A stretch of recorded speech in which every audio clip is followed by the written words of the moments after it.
in Tuscaloosa. Again with Christian Miller taking him down. It's time for the Miller's Edge with New York Giants legend and South Carolina Hall of Famer Corey Miller and his son, 4-time SEC champion and 2-time national champion Christian Miller. And knocked down again. It was Christian Miller. Here is college football playoff national champion Christian Miller on Tide 100.9 and 12:30 a.m. WTBC.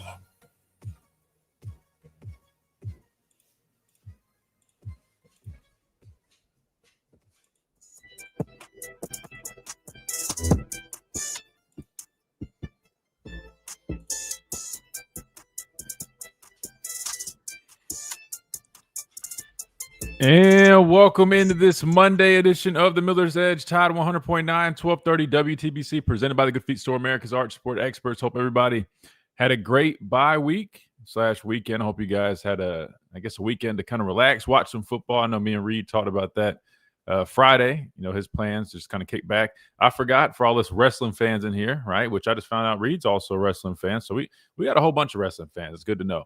There was a wrestling event, WrestlePalooza, first time being on ESPN. At least that's what I'm understanding that, I think. But anyway, that was all right. We discussed that a little bit before hopping on here. But I don't know if you guys saw. I know Fromm and maybe not Fromm, was it Smitty, I think, is another wrestling guy. But yeah, it was okay, man. I don't know. I'm a little disappointed with WWE right now. But the good news is I'm really excited that football for Alabama is back this weekend because we got one hell of a game coming up. So obviously we've got plenty to discuss about that. It's officially Georgia week. You guys see the title on YouTube. If you guys haven't, check us out at the Miller's Edge. Again, Georgia, Alabama, early preview, right? Because we've got all week to do it, but you guys know how we like to roll. We really like to dive into things. So today we will take a look at this matchup, talk a little bit about their personnel, some of their guys, key players in this game, key matchups, right? Go over some keys, but as we always do, we'll take our time because, again, we've got all week to do it. We'll look to get some guests here on the show this week as well. Again, really big matchup. Night game. It's going to be one of those games. People talking about it being a blackout in Georgia. I don't know if that's true or not. Don't really even know what that means other than they're all wearing black or like the significance for them, I guess I should say. But regardless, man, I'm fired up for it. Everybody's fired up for it. And so we're always going to be here for you guys, giving you the breakdowns, all the analytics, all that stuff, man. We got you guys covered here. So shout out to everybody. I see everybody rolling in on the chat. Welcome into the YouTube stream if you just are tuning in. Facebook, what's up, everybody? And obviously to all our listeners over on Tide 100.9. Shout out to you guys as well. Before we dive into the whole Georgia talk, because, again, we will do that. Plus, it is a Monday, meaning the coaches do speak to the media. They speak at their press conferences. We will hear from head coach Kalen DeBoer. We will hear from Kirby Smart. Maybe what I'll probably do there is, obviously, we'll listen to all of Coach DeBoer. Kirby, I love you, Coach Kirby Smart, but we'll maybe just skip through that a little bit, right? Because we only have so much time, and I know we're going to get calls. We're going to have a lot to talk about. So we'll try to hear what Kirby says. Maybe we'll just pot up like his main – I guess points, or if he's previewing Alabama, we'll maybe play that. What I'm getting at is we got plenty of interviews to listen to, right? It's a Monday. We got plenty of breakdowns because we got to go over the personnel, so we'll do that. And then, we'll roll from there. That being said, a couple other things we definitely got to throw out there for you guys because there have been some, some news over the weekend. Probably the biggest thing that's coming to mind, guys, right now, because we talked about this on Friday at great length, right? Tomorrow is actually the official announcement for the new SEC scheduling. We've been discussing potential annual teams. Again, we've gone away with divisions in the SEC. You guys are already aware of that. But now with the new 9-game format, they're coming out with the official schedule and all that good stuff. And then they're basically redoing the 3 annual opponents. Just a reminder, this will last 4 years. Then they will reassess. We went over our predictions for who those 3 opponents would be for Alabama, plus some other teams, but most notably for Alabama. Obviously, Auburn, Tennessee, we know those were a lock. But that third one, a lot of discussion being probably LSU because that's who it had been the last 2 years, right, since we went, divisionless, right? And I'm not going to lie, guys, I was fully expecting it to be LSU, right? I thought it just made the most sense. But a lot of people were pushing for Mississippi State. Excuse me, I was kind of joking around that maybe don't take this the wrong way, guys, but maybe some of the older – right, fans probably lean a little bit more towards Mississippi State versus some of the younger folks because obviously Alabama, LSU in the last 20 years or so has been very prominent. Well, it seems like the conference might have listened to the other crowd. They might have listened to the former because I'll go ahead and just say this. I'm sure you guys have already seen the news, but Alabama's third annual opponent, right? We already knew Auburn and Tennessee locks. Well, Mississippi State.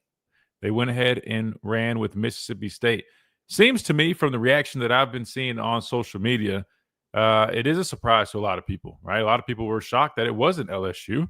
So I'm curious to get y'all's take. I know we discussed it Friday about what we thought, but now we pretty much have the early drop. Again, it was supposed to be officially announced tomorrow, but our guy Chris Lowe, big friend of ours over here on the Miller's Edge, he, you know him, man. He's going to get the word, and he already got the word, and he's announced that Alabama's 3 opponents will be Auburn, Tennessee, Mississippi State.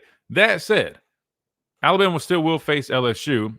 However, it won't be the guaranteed for the 4 years annually. What it will be is they will play them at least twice over the course of 4 years, because that's how it works. If you have your 3 annual opponents and then you rotate throughout the course of 4 years where you play every other team in the conference at least one time home and one time away. So definitely want to get y'all's thoughts on that. But that is probably the biggest news coming out this morning, outside of obviously it's officially Georgia week, and we're ready to break that down. But before we do hit this break, real quick, I just recap over the weekend. A little bit more of a quiet weekend in college football where there were some good games. Reed, Chase, I don't know how much you guys caught of it. Oklahoma took on Auburn. I thought it was a very solid game. Oklahoma ends up winning the game. Talk about John Mateer. He looked really good, man. He had a good game and led his team to a win. Definitely some interesting stuff going on in that game. I thought that one that trick play that Auburn ran, what was it, like a double pass, I think it was. To me, I thought that was PI. Thought they probably should have got that call, but they didn't. Number of things that came up in that game. But nonetheless, man, was a pretty good game to watch. And I will say, man, Oklahoma's defense, man, they were playing some football, definitely getting after the quarterback. So pretty much what you expect out of Brent Venables' defense, but definitely goes to show you we will be challenged, I guess, offensively for sure. We've got some good defensive units that we will see. Even Auburn's defense looks solid as well. So definitely going to be something to think about moving forward, because we play both those teams down the road. In terms of updated Heisman polls, too, just to throw this out here now, we can discuss it here in a little bit as well. I just thought this was interesting, man. Speaking of John Mateer, who looked really good in that matchup. Again, he right now, allegedly, I know this is on 3's Heisman poll, maybe. I don't think this is like official, but to them, they've got him number 1. They've got Tommy Castellanos number 2. Those guys had a big win, I think, over Kent State, right? So it is interesting to kind of keep up with some of these other teams. Again, we talk about early on not really knowing, I guess, how, these, not really knowing like who's legit or not, because you just don't know. Nobody's really played anybody, but that's why I've been keeping up with their, like, Florida State, right? We'll know more about that week 1 loss, right? Whether Florida State was a really good team, right, as time goes on, and another high offensive performance for those guys. However, again, it comes to a small school, but still right now they do look to be pretty decent. Miami beating Florida, obviously. Carson Beck gaining a lot of attention right now, playing some good football. And I'm trying to think of anybody else that really stands out right now. But I guess you see Diego Pavia right there, man. We got to face him when we come back home after facing Georgia. So college football, man, I mean, still really early in the season, but we're finally starting to make some ground and starting to find out a little bit more about who are pretenders and who are contenders. Somebody that might be a pretender or is probably Clemson, if I had to throw one out there, man. Clemson and Dabo not looking too great, man. Syracuse did their thing, and I don't know, man. Not looking too great for Dabo. Reed, let me ask you this, man. You think Dabo's seat's getting a little hot there over in Clemson? I mean, they're talking about a guy that's been responsible for a pair of national championships against me, both of them, in the past decade or so. I mean, what do you think, man? I mean, they're off to a pretty rough start. You think he's in trouble? I don't think he's in trouble. I'm going to be honest here. Like, think about this aspect of it. If you were to get rid of him, what coach or like what percentage of coaches would be nationally like better than him, and like even just record wise, historically wise, like you said, like Dabo's got some national championships under his belt, so who's kind of replicating that, That's true. No, and And I'm glad you say that, because I will say this. I think nowadays we live in a microwave society where it's like, hey, man, what have you done for me lately? Which, I mean, I get it. It's about results, especially sports, right? I mean, whether it's NFL now, especially college football, already was like that with coaches. But you throw in NIL in the equation, hell yeah. I mean, it's about, are you delivering right now? However, I always urge that when people, like, I know when the fans are like so quick to say, oh, fire this guy, oh, he send him back, whatever. My immediate follow-up is, and then replace them with who? You know, because if you think about it, people are so quick to write these folks off, but then but then who's going to be the replacement? And I know it sounds good at the time, like, oh, anybody but him, but and sometimes there's just not anybody really out there that you probably would want to. And that's a good question. I mean, if you do get rid of Dabo, who would it be? Which there are some good up and coming coaches, some other good coaches, but you just have to see, right? I mean, Dan Lanning, why would he leave Oregon for Clemson? Not happening, right? I mean, Marcus Freeman over at Notre Dame, I don't really see why he would do that. I mean, you know what I mean? I don't know who you would even think about hiring, but I do think look, you give them a chance, but it is kind of interesting. I mean, we're talking about a Clemson team that going into the year, there's some people picking them to go play in the Natty. People basically saying they had the best roster in college football. I remember all the way back in the spring, we were going over a mock draft, and they had like 6 guys mocked in the first round. And I was like Matt Miller, he's established, right? But now, granted, again, it's a mock draft, but obviously they've got talent, but they're not playing like that. They're not playing like they have one of the best rosters in college football. So, not to mention their quarterback, regarded as one of the best quarterbacks in college football, not really playing, at that level. So, I don't know. Definitely something interesting. That being said, let's go ahead and hit our first timeout. When we come back, we'll keep on rolling again. We got to preview a little bit of Georgia. Maybe we'll take a quick snapshot at personnel, stuff like that, because I do want to be ready to hit these press conferences, which are coming up again. We'll hear from Kalen DeBoer. The coordinators also speak, but I'll try to navigate that. We're trying to figure out the best way to do it where we're not taking up too much time listening to that. That way we have plenty of time to still talk. But you guys let me know, man, when we'll roll with that. But we're going to listen to Coach Kalen DeBoer all the way through. Then we'll try to get these coordinators as well, maybe a little bit from Kirby, and we'll definitely take this early preview at the Georgia Bulldogs. Again, Alabama returning from their bye week, hitting the practice fields, well, I guess tomorrow, and getting ready to prepare themselves to play the Georgia Bulldogs, man. Great opportunity for them now. Again, this is that true test we've been talking about. Got a chance to redeem yourselves, right, after the Florida State loss in week 1, right? This is a true worthy opponent going on the road. You defeat this Georgia football team, man.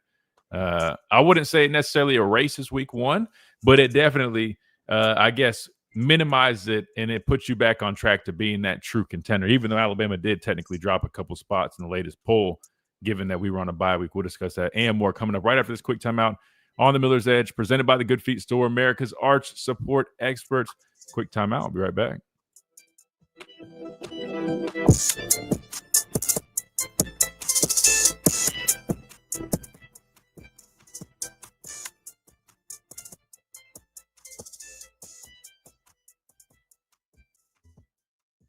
Tuscaloosa Mazda, they are expanding their showroom to serve you better. Come see their new and pre-owned Mazda lineup. All right. What's up, everybody? Who we got in here? You guys have it, man. Welcome in, number 1. Number 2, if you don't mind, guys, hit that like button, subscribe if you haven't already, man. Gear up, man. We got a fun one here this week, man. It's gonna be a good week for all our listeners, man.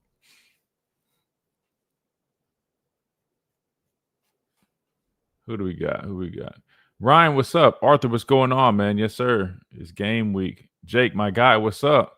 Mike, what's going on, brother? 34 years married. Wow. Yesterday. Congrats, man. That's awesome, man. Big congrats. Good afternoon. Back home in Lexington, South Kakalaki. Here for the info. That's right, Mimi. We got you covered. We'll definitely dive into all this Georgia talk. I can just give my initial thoughts now if you guys want before we dive into some of this other stuff. But haven't been on here for the last couple of days. You're back. Yeah, Justin, what's up, man? Where you been at, man? You've been hiding. Not because it's an older rival. It keeps us from having such a hard schedule. I mean, if you look at it from a competitive standpoint, I mean, yeah, I mean, that's fair.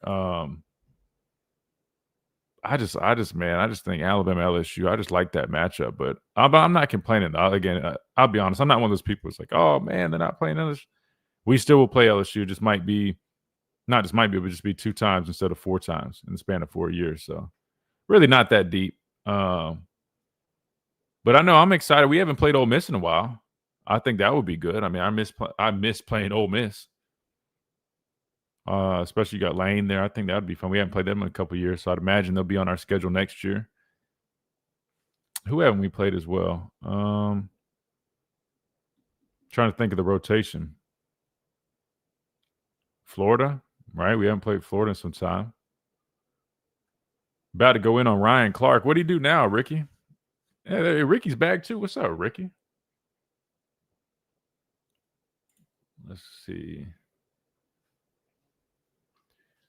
Yeah, Alabama fell to number 17 in the latest AP poll, which, again, doesn't really matter right now. I mean, all that stuff will work itself out, but just for what it's worth. It's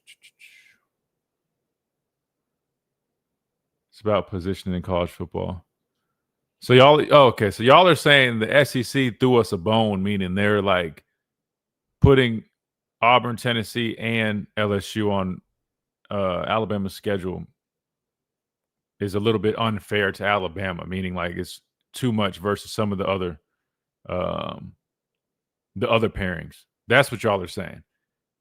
Maybe like the SEC was thinking of that, putting that into consideration. Like they don't want to put too much on Alabama's schedule compared to the rest, knowing that we're going to a 9-game schedule and they want us to have the best chance to get as many teams in the playoffs. That's what you guys are saying.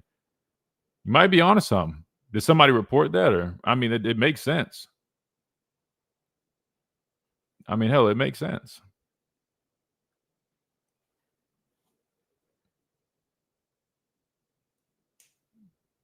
Brian Kelly must be relieved.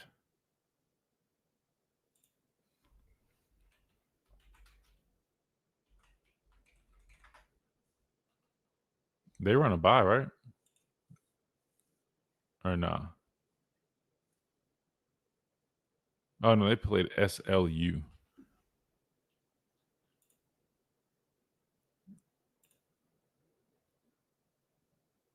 Yes, sir. Dwight, what's up?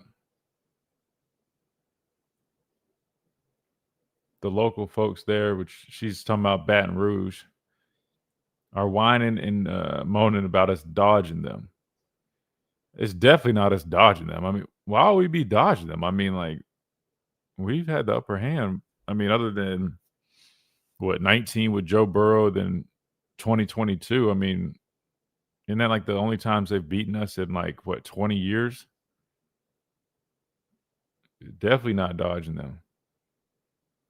Dabo isn't handling NI on the portal changes very well. Yeah, Mike, I agree, man. I mean, but to be fair, I mean, allegedly his roster was stacked this year. So, I mean, even though I agree with you there, I mean, he still allegedly had the talent going in this year. I mean, I don't understand what's the issue other than maybe coaching, but I don't want to be too harsh on him with his coaching staff because I know he hires a bunch of former players, man. I think that's cool. So shout out to him for doing that. But because I know it was CJ Spiller, Ben Boulware, some other guys maybe, but better clean it up. I think Dabo needs a change with the times. Roster's too good to be 1-3. No, I agree 100%. Yeah, you did say that. You said Syracuse always plays them close. Shoot, Fran Brown, man, he's an interesting dude, man. He just calls it how he sees it, but he's doing a good job.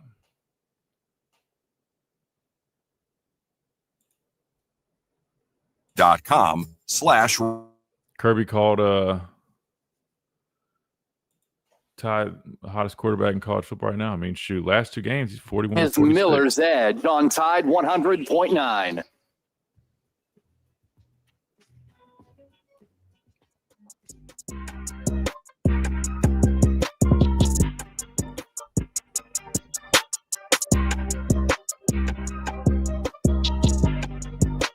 And welcome back into this Monday edition of the Miller's Edge, Tide 100.9, 1230 WTBC, presented by the Good Feet Store America's Arch Support Experts. Again, we're looking forward to doing this early Georgia preview. Again, everybody's excited for this matchup. Alabama having the opportunity to really reestablish themselves. The reason I say that is I know the last 2 weeks have looked really good for Alabama football, but this is that true test, right, that we've been looking forward to. We've been looking forward to the 27th of September since that week 1 loss to Florida State, because we knew that would be our next true test. Now, we played a Wisconsin team. It's their Big Ten Power 4 team, but I don't know if you guys caught that game. I caught some of it, and they did not look good. And I told you guys, right? I was just being honest with my assessment about Wisconsin. They lost 27-10 to Maryland, by the way. Shout out Locks and a couple of other my teammates that coach over there. But Wisconsin was not a good football team. And I thought that going into the game, and I definitely knew it coming out of the game, especially offensively, man. They're not a good football team. And so after seeing how they looked against Maryland, it gives me even more of a – when I say it's more of a doubt, again, I'm not doubting our team, but it makes this weekend even more of a true test, because, yes, we did a lot of good stuff in that Wisconsin game, but just knowing that how they looked the following weekend, that just proves that you still can't tell too much. And I'm not trying to be too much of a critic on our guys. Again, I'm loving the type of football we've been playing. We've been doing what we're supposed to do. That being said, regardless of how bad Wisconsin looked, we went out there and we did what we were supposed to. We dominated them the way we were supposed to. Now, the second half, there, could have been a little bit more gas, right? We've been talking about all gas, no break. Shout out Jacob 5-2. But we didn't see as much gas in that second half. But I will say, for the most part, though, man, things have been looking really good for Alabama football. That being said, traveling to Athens, the other test we've got to see, right? We haven't seen this team back on the road since that week 1 loss. How do they respond to that? That's going to be important, right? Might as well, since we're right here anyways, talk about a couple of these key, I guess, these keys and these matchups that I'm thinking about in this game. Shout out QD. I see you in the chat, man. What's up? How do we travel and respond on the road, right? We know how it looked week 1 against Florida State. We know how we looked in the past, right, on the road, right? Really all our losses coming on the road last season. Has this team really changed that? They don't even really know themselves because they haven't had the opportunity, but have they? We know there's been emphasis. We know, I mean, I even just saw, I think Jeremy Bernard had he said something earlier when he was doing an interview about Kalen DeBoer changing his demeanor. We know there's been changes, right? They haven't had the chance to play on the road, but they've had the chance to respond and change things. The style of coaching allegedly has changed, right? The attention to detail has changed. Will that translate when they hit the road and travel to Athens? That's number one. Number two, can we get off to a fast start? We know this team does not play great from behind. Now, that also could be changed, and hopefully that is the case. But I think it is crucial that we get off to a fast start. You do not want to be playing from behind, especially in a game like this. You look at the game last year against Georgia, right? Those guys can play from behind. They literally almost came back and beat us. We're not really built like that, and I just don't think you want to get into one of those things. Even though I'm starting to feel like this game could be a little bit of a shootout when you look at both defenses, man. I think there could be an opportunity for some points being scored, similar to how you saw Georgia play that Tennessee team just a couple of weeks ago before they went into their bye week. But leading me to my next point, man, I think, look, Ty's been playing some really good football. I know you guys mentioned Kirby, shouted that out. We need that in this game, right? Ty has been, I mean, arguably one of the, if not the best quarterback in college football the last couple of weeks. 41 of 46 the last 2 games he's played, and I mean, he has been laser accurate. His ball placement is phenomenal. I mean, he's really been doing everything that he needs to do, but he's going to need the help from his guys up front, right? And that's why I'm calling out the offensive line this week. Are the offensive line guys going to show up? Are they going to protect the way they need to protect? Are they going to play physical the way they need to be in this football game to establish the line of scrimmage, to establish the running game, to give Ty Simpson time to throw the football? Everything's going to be on those guys. And obviously, yes, everybody else needs to make plays. We need Ryan Williams to show back up like he did last game, right? Jeremy Bernard, who's been phenomenal, right? Keep being that guy, right? Jam Miller should be back this week, hopefully helping the running game a little bit. But again, the biggest key for me is the offensive line. And I will say, Georgia's defense, they don't look as dominant as they have. I mean, again, I know they're still good. They still got good players. I mean, you look at their linebackers, they got some really solid players there. Matter of fact, they got a guy who's got the same name as me. It's spelled different. Christian Miller, number 52, who's actually a really good player at the D-tackle spot, right? I just We need the offensive line. We need them. We need them. We need them. And I will say this too, knowing Kirby, man, he dials pressure, right? He's going to call blitzes. They're going to try to get after Ty. And if they can do that successfully, it's going to be a much longer game for us. But I think there's going to be some opportunities, man, especially if we can kind of get a running game going to help things out. I think there will be opportunities. Just watching this Georgia defense, man, there's some vulnerabilities in that secondary. I know they got some good players back there, but there's definitely some vulnerabilities, man. Tennessee put up 300 and something on those guys. I mean, literally, the way Ty has been playing and the receivers that we have a chance to do some stuff through the air. But it all starts up front, man. So that's definitely going to be big. And then, honestly, I look at it on the defensive side of the football. I mean, again, we got to continue playing how we've been playing last 2 weeks. Flying around, right? Being aggressive, right? The way Bray was playing last game. Good angles, physical tackling, securing tackles, forcing turnovers. All that has to show up, man. This is one of those heavyweight matchups where it probably comes down to just a couple of key plays in the game, man. And then all the other little details that you don't really talk about as much, or at least we haven't in the last couple of weeks, right? Red zone efficiency, right? Field goals, right? And that goes for both sides defensively. Holding them to field goals when they're in the red zone, not letting them score points, right? And that's tough. That's a tough challenge, especially when you got a quarterback like Gunnar Stockton that can use his legs defensively. That's one of the biggest keys for those guys. Containing him, right? That'll be big. We know Georgia wants to run the ball. Run game's been better this year than it has been, but if you watch them, they do a lot of – they're going to test the perimeter, right? And so I will say this. Tackling on the perimeter will be big in this game. They run a lot of screens, right? And they will attack the perimeter. And I think, if anything, knowing how college football works or football in general, watching that Florida State game, we were weak on the perimeter, right? We gave up touchdowns on the reverse plays, jet sweeps, right? We were vulnerable to all that stuff. So I best believe Georgia's going to definitely attack that. And so how do you show up there? You got to have support, right? Run support. Those secondary guys, the corners, right? They've got to come up and be aggressive. That's one thing I wanted to see more of week one, right? Guys attacking blocks. It starts there. Then everybody flowing to the football, man. You got to have 11 hats to the football. But really, just to simplify this, and we'll get way more in depth moving forward throughout the week. But physicality, dominating line of scrimmage, you got to have that. Both sides of the ball, that's a given, right? Showing up, being ready to play, right? Disciplined football. You know you're on the road. It's going to be a hostile environment, right? Starting fast. Don't let those things can't let those things get to you, man, right? And then he just ultimately, you just can't have the team that showed up week one in Tallahassee show up in this game.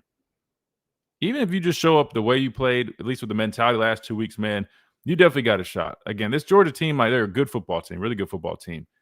But they're not the same dominant team you've probably seen the past few years, right? I think we actually match up pretty damn well with them. But it's about doing all those little details, especially in these types of games, man, if you want to have success. And you got to do it for 60 minutes. You got to finish, right? You saw how it went last year. You know it's going to be one of those games. It's going to be a 60-minute game. You got to show up for it. Let's hit a quick timeout and get back on schedule. We come back. I know we got Tommy on the phone lines, and we got to get to these press conferences that are probably kicking off right now, so we'll make sure that we get those. We'll probably take those live, and we'll answer your questions. We'll keep on rolling with this early Georgia preview right here on the Miller's Edge, Tide 100.9, 1230 WTBC, presented by the Good Feet Store, your home of those premium arch supports designed to eliminate and alleviate all types of pain, whether it's foot pain, knee pain, back pain, you name it, they will take care of it. Proven to do so in just 4 short weeks. Make sure you guys head on in there. Walk-ins are welcome, or you can always go to their website, goodfeet.com, where you can schedule an appointment, find the nearest location to you. That is the Good Feet Store, improving the quality of people's lives 2 feet at a time. Quick timeout. We'll be right back.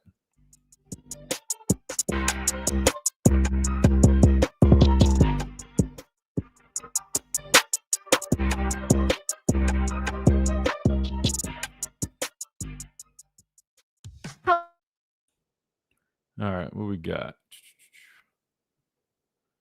See what you got in the chat. Mississippi State sounds like an easy W till you lose to them. Remember, Vandy was supposed to be easy. Yeah, and Mississippi State, man, they've been a little bit better this year, man. But I mean, if you're talking about if you're basing off programs, I mean, yeah, I think it's pretty evident that you look at LSU probably being a tougher opponent.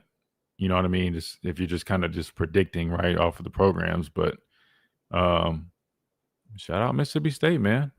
pretty sure they're 3-0 right now, right? 4-0. Excuse me.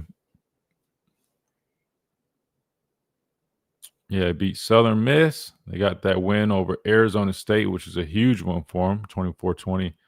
Alcorn State, they beat them 63-0, 38-10 over Northern Illinois. So they're coming along, man. They're coming along. Let's see. Bring Georgia Tech back to the SEC. Or if you bring one, you got to bring another, right? So I wonder who else would you bring? I thought they were thinking proximity to Tuscaloosa. Yeah, I mean, that's probably definitely a big factor as well. Going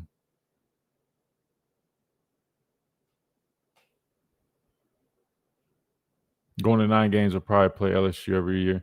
Well, Arthur, I think the way it'll work, so you'll at least play them twice because they have it where you have 3 annual opponents, and then you rotate with all the other teams to where you play them at least twice over the course of 4 years.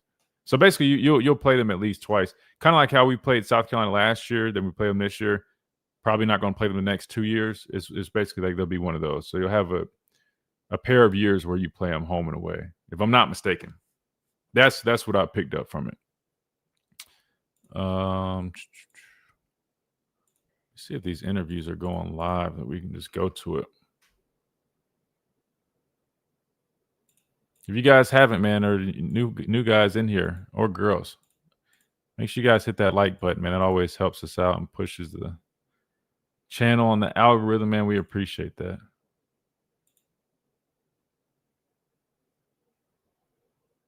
I'm interested in your analysis. Oklahoma defensive line play. They got some dogs. Oh, bro, they look good, man. They look really good. And how many sacks did they end up having in that game? I know they had like 8 at one point. They ended up getting 9. I think 9 was their record, like a single game record. But yeah, man, they got some dudes. Yeah, they ended up having 9. Yeah, they got some dudes up front, bro. That can, like, big dudes that can move. One of them was that transfer from was it TCU? He was playing some good ball in there. I mean, yeah, dude, that's what give us that, bro. And this defense will be loaded.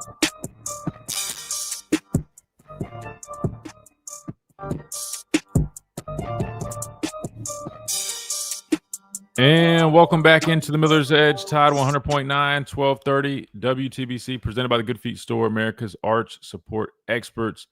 Man, I just was answering a question real quick from the chat, just talking about that Oklahoma-Auburn game and the defensive line play. The guys up front for Oklahoma, man. You talk about some dogs. Was it 65? Is that who it is? He had like the long hair, I think, but he was so active all over the place. I'm looking him up now. It's Jaden Jackson, 6'2", 322-pound sophomore. So, I mean, a big dude right in the middle. But, man, he was active. Even the other guy, I think they had from, like, transfer from TCU, ended up being a 9-sack night. Jaden Jackson led the group, though, with 2.5 sacks. Yeah, I mean, they were all over the backfield against Auburn. So, I mean, I'm telling you, man, everything starts up front. If you have defensive line play like that and you're active, man, I'm telling you, if we could get that type of play on our defensive line, man, I think we can have one of the best defense in the country. If I'm just being honest with you, man, definitely would love that. That being said, let me see if we got a couple more questions to hit in the chat before we keep on rolling. Bama's just got to tighten up like they've done in the past road games. They come out and seem to play with anxiety on the road. Just go out there and play the game one play at a time. Yeah, especially in terms of this Georgia game. I mean, 100% right. And that's why I think it's one of the question marks, right? I mean, we know we've looked much better following Florida State the past 2 weeks, right? I mean, that's just a fact. But we also just have that history of starting slower on the road or – now, to be fair, like I guess you can't put too much into everything. I mean, because if you want to look back, you also could say Kalen DeBoer coming out of bye weeks performs really well. You know, after a bye last week, we beat Georgia. After the other bye, we beat LSU on the road, right? But history also just tells us, man, we don't show up and look ourselves on the road, right?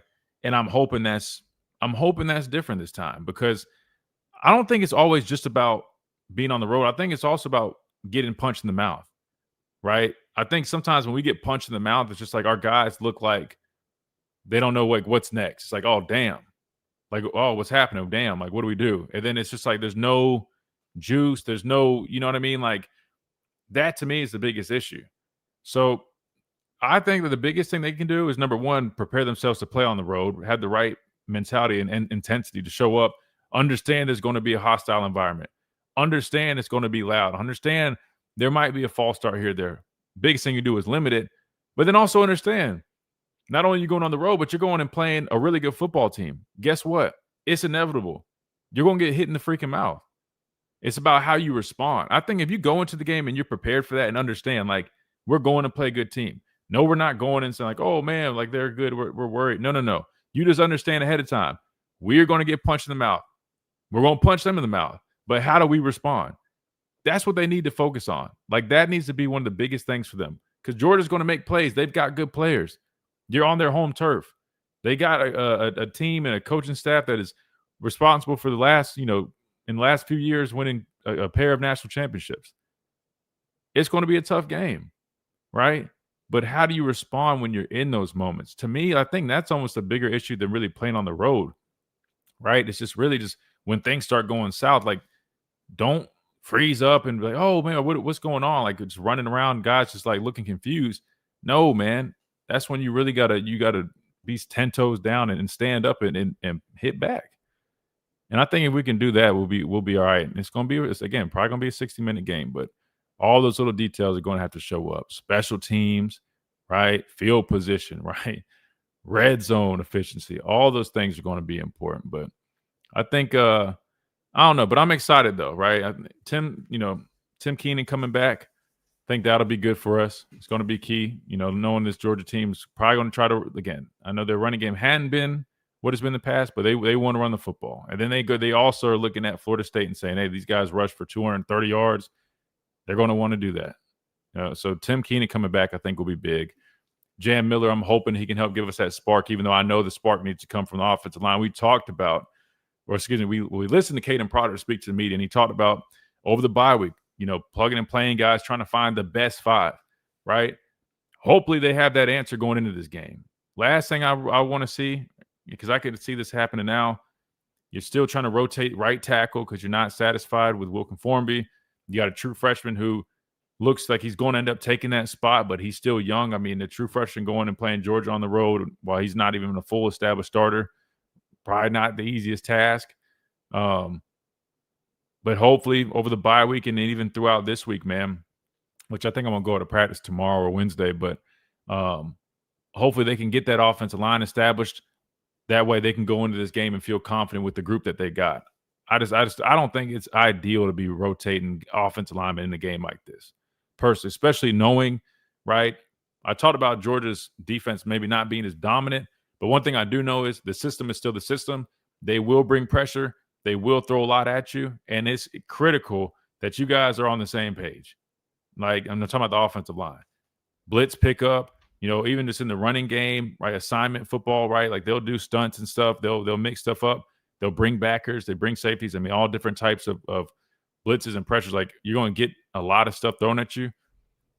That offensive line's got to be ready for that. And if you're rotating guys, that I could already see that being even more of an issue. So hopefully that's cleaned up going in the game. But just like I see Bama Gump, that's his name, in the chat, he says Bama has to find consistency in the running game. 1,000%.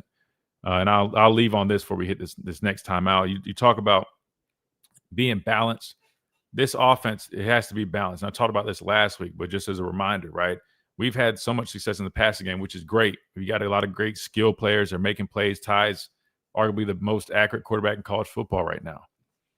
But when you become one-dimensional, when you can't run the football, when you're not balanced, it allows those teams to basically say, all right, we're going to pin our ears back. We're going to take away this. And now you really are struggling to make those plays, right? So you have to be balanced, and that comes from establishing a run game, which we haven't really been able to do. And so we'll see if they can do it in this game. If they can and we become balanced, your play action starts taking off. You're making more plays like that. You're making that defense stay true and honest. I can see our offense having a lot of success in the game. I'm not saying we won't have some negatives. There definitely will be. They got a good team, but I think that will be important. So I definitely agree, man. Running game, you got to find a way. Figure it out, right? These coaches get paid too much money not be able to figure it out. Offense line, you guys get NIL now too, man. Figure it out. All right, we got to hit a timeout. When we come back, we'll keep on rolling. We got these press conferences coming up. We'll hear from head coach Kalen DeBoer. Also, some of the coordinators, got them as well. And we'll keep on rolling on this Monday edition Georgia preview right here on the Miller's Edge, Tide 100.9, 1230 WTBC, presented by the Good Feet Store, America's Art Sport Experts. We'll be right back.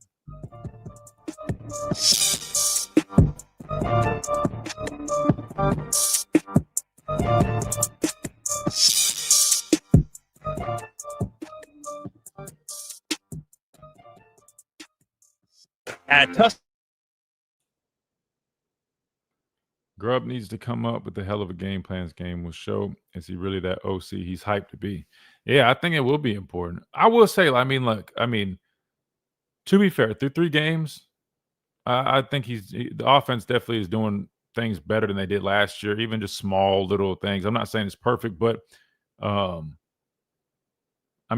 just first thing comes to mind, like just the chippers, right? As simple as that is, I feel like that, that's nice. I think, his play call with Ty Simpson, not just having him just drop back, just throwing a whole bunch all over the place, but, implementing, we've seen some screen game, right? Nice, easy, quick throws, setting up play action, trying to run the football, maybe not being as consistent as we would all hope, but to be fair, sometimes when, you're passing the ball so well, sometimes those easy, short completions kind of replace the running game, especially when your running game isn't that effective. But no, I agree. This will be an interesting one, man. He's going against Kirby Smart. We all know who he and Glenn Schumann are as coaches and coordinators, and in terms of what they do defensively, man, it's going to be a great challenge. Have we settled on a starting 5 on the offensive line? I don't think we can be subbing in and out in this game. Yeah, that's what I was just talking about, man. I said the same thing. I don't think it's ideal to be subbing in a game like this, knowing there's going to be a bunch of blitzes and pressures you got to pick up, knowing they're going to be aggressive, right? You want to have as much continuity with that group, right? I don't know if they have one established right now. I know they practiced yesterday. They're normally off on Monday, so I'm assuming that's probably the same thing today. But I'll probably go to practice tomorrow or Wednesday. But I don't know that answer, but I'd imagine they probably are trying to do that as quickly as possible. Kirby's going to make those passing windows small. We have to find a ground game to balance the attack. Special teams could be a factor as well. Hope the guys are focused and ready. 100%, man. That's exactly what I was just saying. When you play teams like this, like I know we've been so successful doing a lot of stuff, but you just got to remember, like you just said, windows are smaller. The guys, you're going against a better secondary, right? Room for error is a lot smaller, so it's critical to be balanced. Critical. You don't want to be one-dimensional, man, because they'll pin their ears back. They'll take away a lot of those throws, right? Play that shell coverage, make things a lot more difficult. And now you're just hoping your guys are going to beat their guys, right? Which, again, you got confidence that you can do that, but it's a lot harder, right? Versus just being balanced and keeping them true on defense. Now you guys are all spot on, man. Everybody. Let me see if these interviews are up.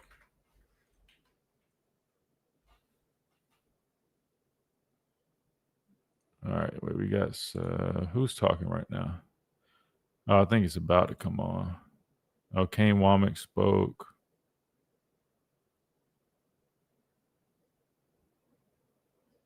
And Ryan Grubb finished, so we're about to go for Kalen DeBoer. Hours. The high today, 90 to 90. All right, so we got Kalen DeBoer coming up. Sunshine, a few scattered showers and thunderstorms by afternoon. The high 91.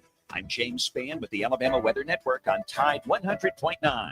It's 84 degrees in Tuscaloosa. This is Miller's Edge on Tide 100.9.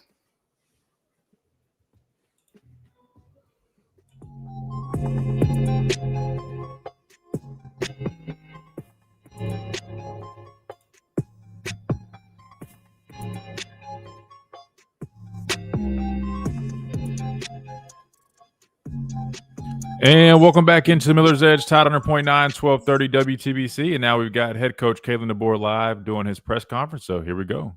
And so just I think overall just excited about the week upcoming, the preparation, getting ready for a very good Georgia team, one that's undefeated, going to Athens, Georgia. Going to be a great atmosphere, great environment, something our guys are looking forward to. You can tell just with the way we've had practices here at the end of the last week yesterday, just high energy and looking forward to the challenge. Thanks, Coach. Let's start with Dave, front right. Yeah, do you expect Jam to be able to go for the game? I do expect him to go.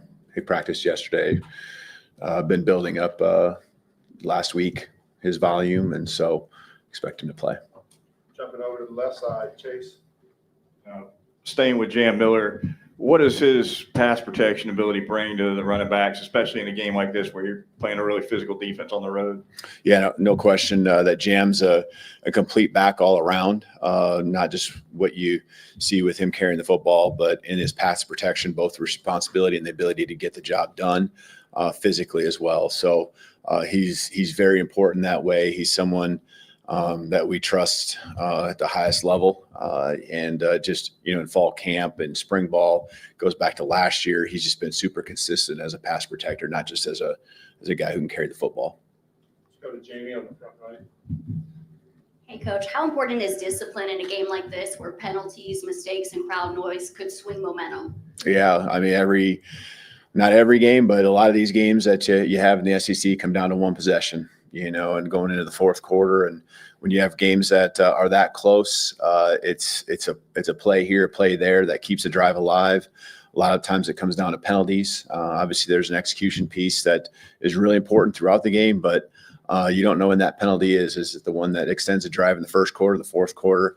You got to be able to be focused and be disciplined for 4 quarters and more if needed. Staying on the right side, let's go to Charlie next. Yeah, Coach Womack said that Tim's going to be able to go, Tim Keenan's going to be able to go this week. Just what kind of boost does that give your defense up front? Yeah, I think in a couple of ways. I mean, he's voted team captain for a reason. And so the energy he's brought, the last even 2 to 3 weeks, just, his juice, and he's that way naturally. He loves this place. I think, his perspective of being on the sideline has brought another level of energy to him that our defense and our whole team can really has responded to. And then on top of it, he's a big anchor, big body in there that can kind of hold down the line of scrimmage, get a push in the pocket on pass plays. And so it's good to have him back. And, he's had a couple good days here and continue to build here through the week of practice is what we're expecting. Go to Kennington, back right. Just what have you seen in the last few weeks from the team? Could be in game, could be in practice, that gives you confidence that they'll be able to go on the road and execute on like what happened in week 1?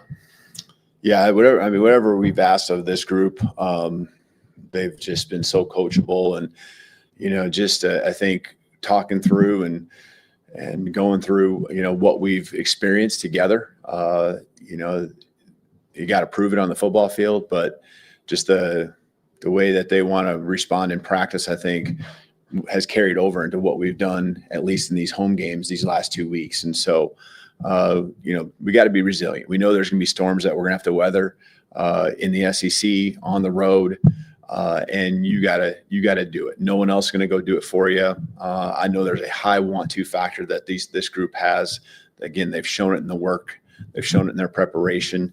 And that's the key. Really just prepare, invest, and do everything you can to be confident and do something special together. And so, I just ask these guys to empty the tank every single day, and they've done that. And that's what we got to do on Saturday. But we're going to have to be resilient, and understand that adversity against good football teams is going to happen, and know what our response is going to be, choose our response, and understand what that looks like even now, not just when it happens. Jumping to the left side, let's go to Colin. Kind of in that same vein, has there been a change in conversation, a change in schedule when it comes to approaching games on the road, especially heading into this week, maybe compared to week 1? I mean, I think you do the same things. You might tweak something here and there, but I think it still comes down to, your preparation and execution. Every game's a little different depending on how far you travel and all that, where you're staying. And that's a lot of the times how the coordination of the schedule, might be impacted. And so for us, the flight and then the drive the next morning, that's going to be different than it is in some other cities that we go to.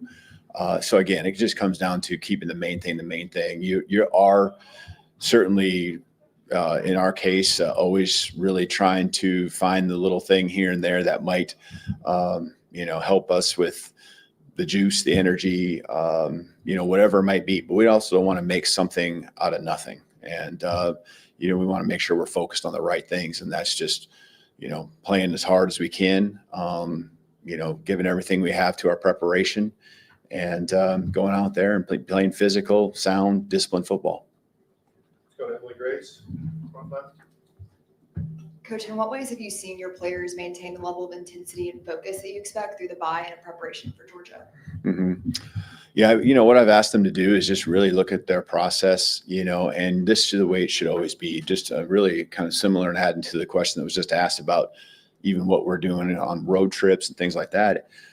You're always trying to just make things better. And so I don't care if it's how they take notes. What's that system? Is it, color-coded ink that you use? And how can you just make it better for you to be more successful? And so I see that with these guys. I see that with them trying to find just little ways they can make themselves better, maybe with treatments and their schedules. And, they pour so much into it, but you can always make things better and be smarter about it. And when it comes to practice on the field, I can just see, again, we've focused on moving with purpose. Everything we do, just move with an urgency level that just has great body language and becomes infectious or contagious, I should say, across the team. And so I see that, and the action supports the desires and goals that they have as a team.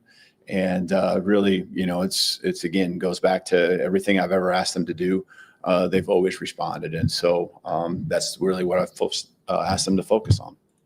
All right, so we got to hit a quick top of the hour break. When we come back, we'll continue with head coach Kalen DeBoer again, giving his weekly press conference previewing the matchup ahead. And obviously that's Georgia this week. So we obviously need to discuss what he's talking about. He's saying a number of things, but we need to finish it. And we'll do that on the other side of this top of the hour break right here on the Miller's Edge, Tide 100.9, 1230 WTBC. We'll be right back.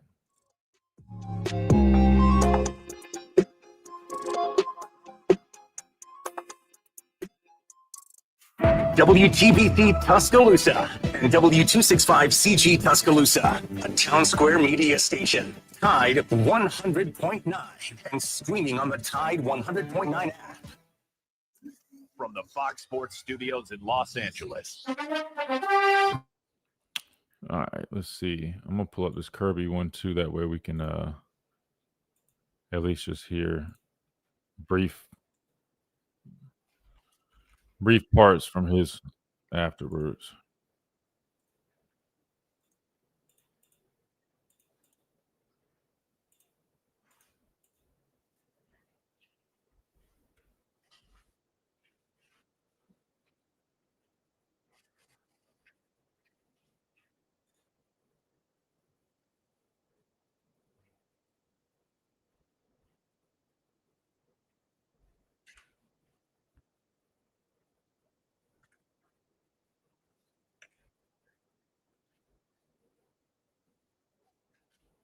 All right, let me see. I think I got this pulled up.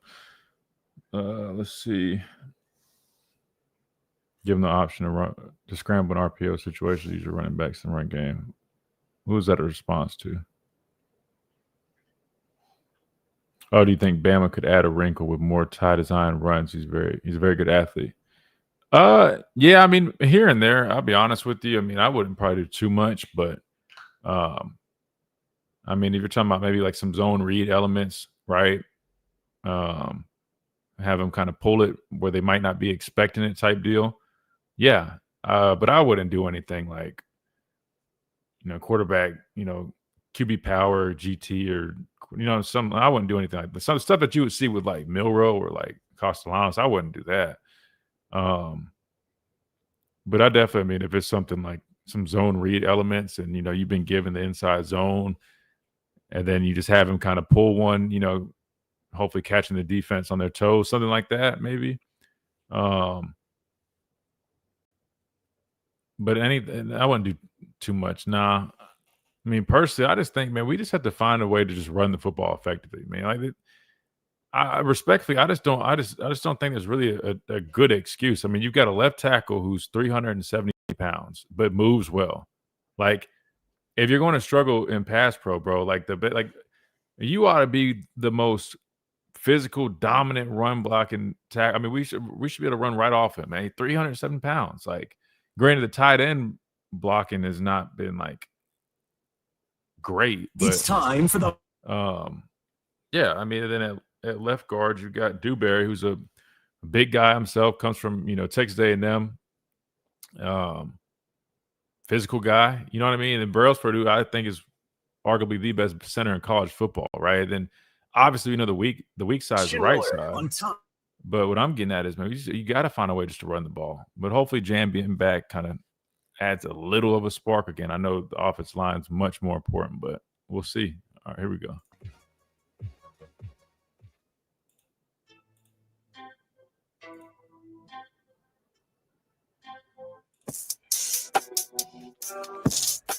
And welcome into hour number 2 right here on the Miller's Edge, Tide 100.9, 1230 WTBC. Let's jump back over to head coach Kalen DeBoer, who is speaking to the media for his weekly press conference.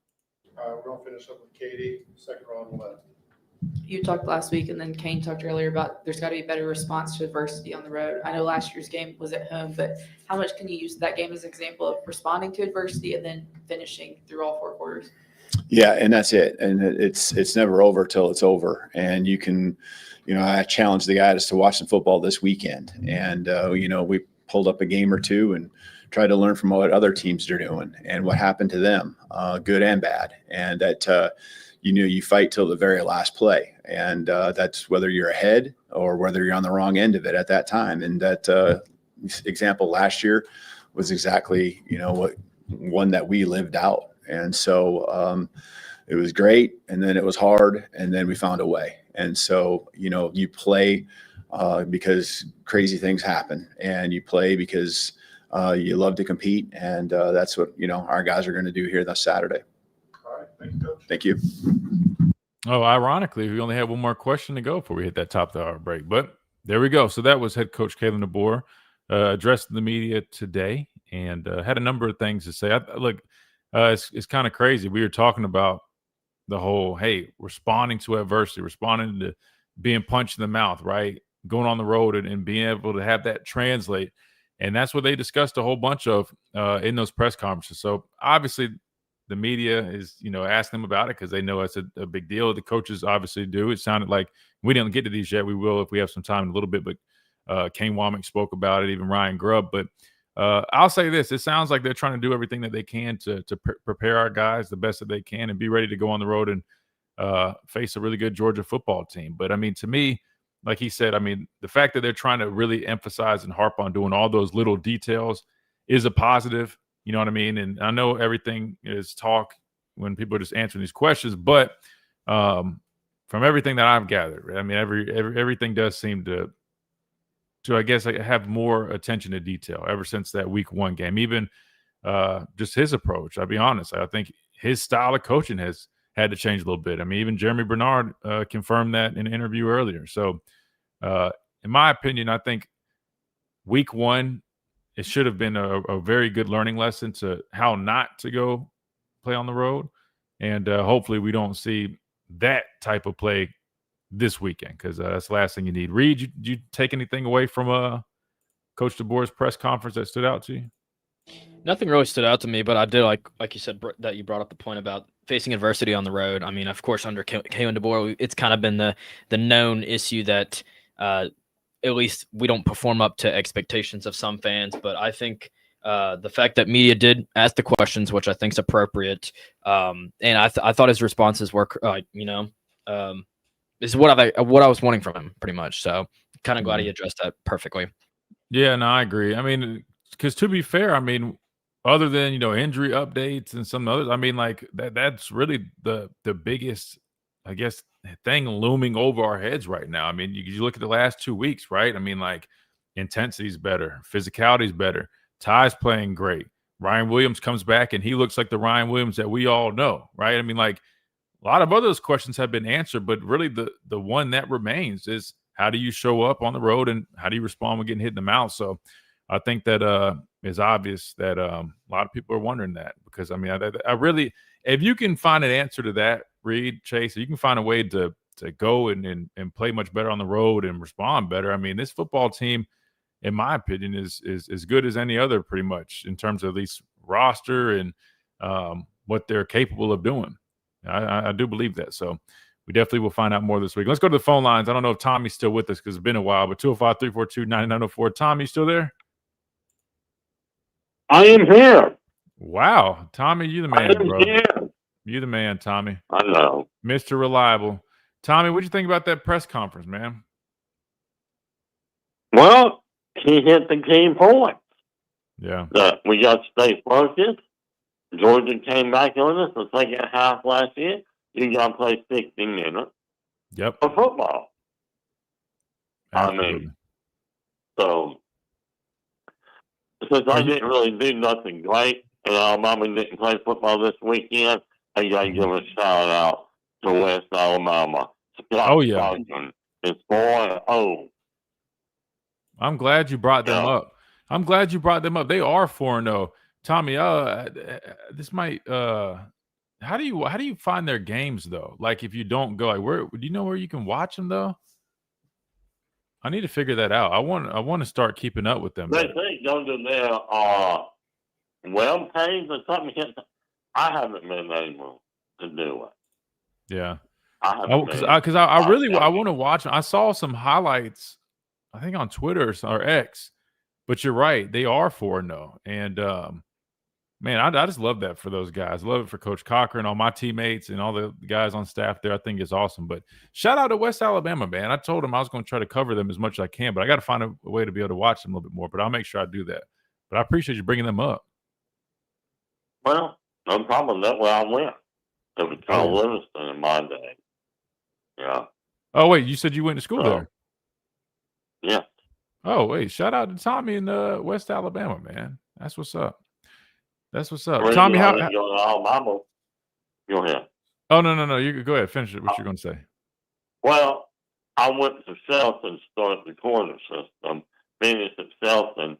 Alabama wasn't on the corner system. Livingston was. Livingston's about 58 miles from my house. I'm like, I didn't miss a beat. So I went to Livingston. Now West Alabama. Yeah. That makes sense. Now, Tommy, I was going to ask you, man. So we heard from the press conference. Obviously, it's officially Georgia week, and I know we got plenty of time to talk about it. But I just want to ask you, man, how confident are you going into this week? I know both teams are coming off bye, so didn't really have anything to really go off of. But other than, I guess, what they did last, obviously Alabama beating pretty bad Wisconsin team. Seen them lose to Maryland, but obviously Alabama looked really good in that game. But then Georgia, starting off slow, getting beat up by Tennessee early on, and then finding a way to pull that one out and getting the victory on the road in Neyland Stadium. Where's, I guess, your confidence level right now, Tommy, with Alabama set to travel to Athens this weekend? I would say 7.5. Alabama got to do something that Tennessee couldn't do, and Tennessee in the last 7 or 8 years haven't been able to do it. They don't make adjustments too well during the ball game or at halftime. Georgia does. They'll be pretty good at it. Sure. And that's the key to me, making an adjustment to the game. As Coach said, we're going to get caught in the mouth, and look, bad things are going to happen. We got to stay focused and play hard. I mean, I feel like it's going to be like the Georgia and Tennessee game. I hate to say it. The last team that has the ball probably going to win this game. Well, yeah, and I'm glad Coach DeBoer, and you're right. Coach DeBoer kind of referenced something like that in his press conference, right? Like in these matchups, like that's why I said earlier, in these big games with two really good opponents, it normally comes down to just a couple plays. I know we always say, like, at least as players, like, oh, it's not just one play that makes the game, which, you know, that's true. But at the same time, it's kind of not true because there always does seem like there's one key thing that happens, right? It's like Coach DeBoer mentioned, like, you know, the team with the last, you know, the ball last, somebody's probably driving down opportunity to score. How does that, you know, the defense respond, or how does the defense hold up? How does that offense, you know, perform? How do they capitalize? And it normally comes down to little things. He even threw out, you know, like whether it could be a penalty. I was thinking in my head, you know, it's a key third down, right? You got a chance to get off the field and get your offense back the ball, run the clock out. Do you get off the field as a defense? Like, those things are, you know, so crucial in these matchups that, you know, that's why those little details matter. And I'm circling back to him talking about the sense of urgency. It all starts there. You've got to have a sense of urgency with everything you do, right? And have intent with everything you do, whether it's practice, meetings, all that stuff, because that's when it translates on Saturday, because you're going to have that in a matchup like this. So I do like where their head's at. I like the way they're thinking with it. And I'm just praying that we see it translate Saturday.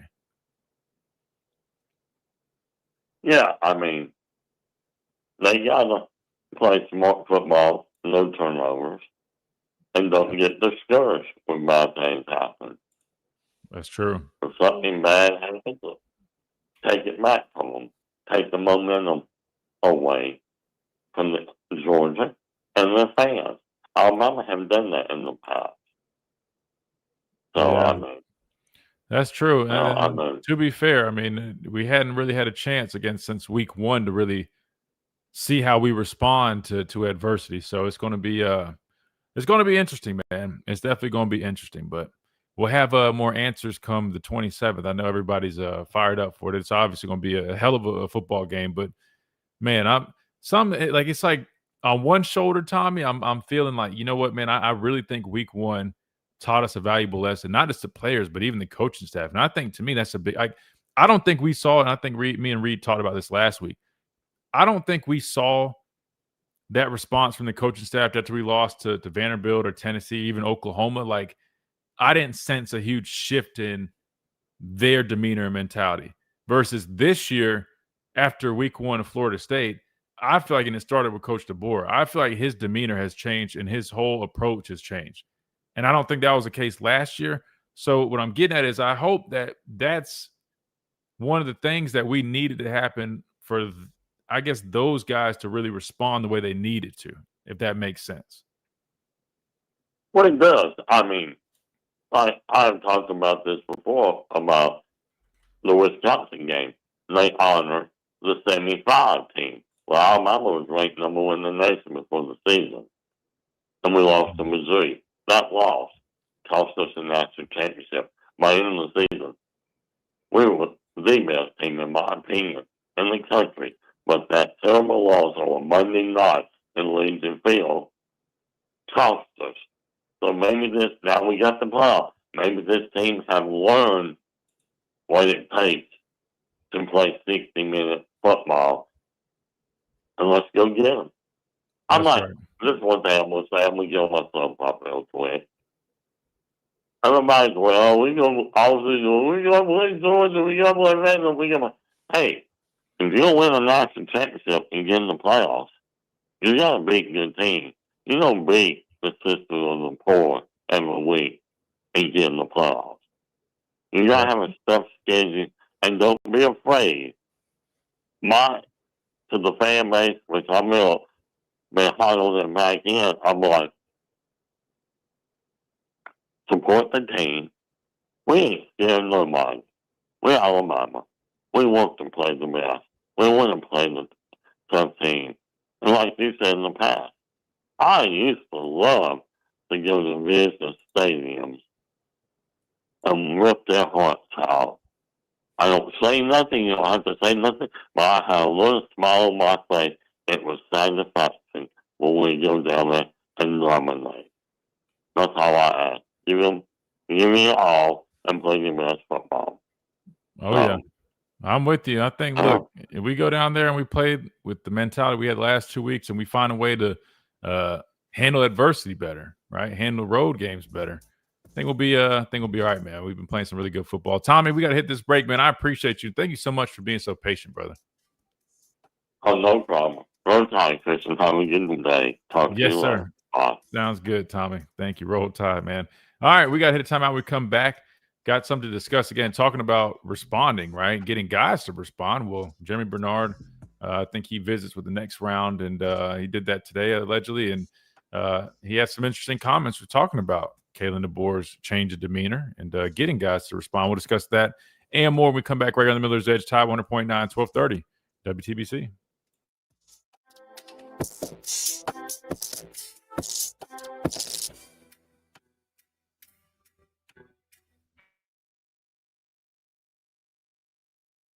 Specifically for Alabama, which I am right now, it's number 2. It's Ryan Williams. And what we saw in the Wisconsin game is you have the ability, which we already knew after the last Georgia game.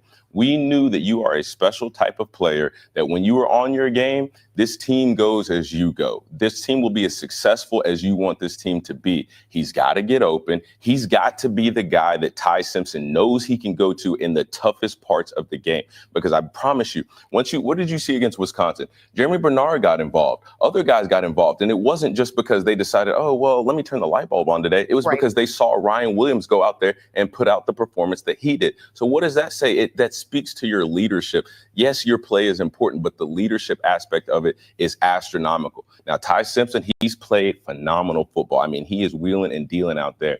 The run game, it's not been as impressive as I've wanted it to be. But again, if you've got a quarterback that can deliver, if you've got a receiver that can get open, a receiving core that can get open and make plays, we can have success as a team. This defense for Alabama, they have showed up. They've been stout. They've played better since the week 1 loss to Florida State. Right. So again, Alabama has the makings to do anything that they want. They are in the driver's seat, and that's exactly where you want to be. But again, the most important piece of this puzzle has got to be Ryan Williams in this game against Georgia. Damian's my guy, man. Co-captains together. I love him, man. That's my brother. But I'm not going to lie. I don't know if I'm fully on board with that, man. I think Ryan Williams is great, and I think he definitely has obviously a huge role with this team and, the success offensively. But at the same time, I'll be honest with you. I think with the emergence of Jeremy Bernard really being that guy, like, yes, Ryan and that big playability is huge and will be huge in a game like this. We saw that a year ago. But, I'll be honest with you, man. I think with Bernard being a true number 1 guy that you talk about being reliable, he's the most reliable guy we got right now. And you talk about you got Isaiah Horton, who's been making plays last couple of weeks. Young guys stepping up like Rico Scott and even Brooks. I'll be honest with you, man. I'm not saying Ryan Williams is not a big factor. I think he is a big factor. But I disagree with Damian saying he's like the key to really propelling this offense. I disagree with that. I don't think that's necessarily the case. I think the offensive line is without a doubt the biggest key. Personally. I think then I know you mentioned like the running game, like you can kind of live without it. Like I said earlier, like, yes, you can, with a team, like you see some of these like pass heavy offenses, they almost treat those quick little sticks and quick passing game almost like for their running game, so to speak. But to me, in this conference, I don't you got to have a running game. You don't want to be one-dimensional, man. Yes, with a very effective passing game, like like you can get away with not having a great running game, but it just makes things a lot harder than it would be if you could just establish a running game to make the defense be honest. Because I'm just telling you, as a defender myself, if I know a team's just going to throw the ball all day, like I'm just in pass rush mode. I'm getting out the ball. Versus if I'm playing a balanced team that I know also can run the football, and I've got to first and foremost set the edge, it slows me down on my rush. Like that's why the running game is way more than just, we just need to run the ball. Like, there's so many factors that go into it. The high 91. I'm James Spann with the Alabama Weather Network on Tide 100.9. It's 87 degrees in Tuscaloosa. This is Miller's Edge on Tide 100.9.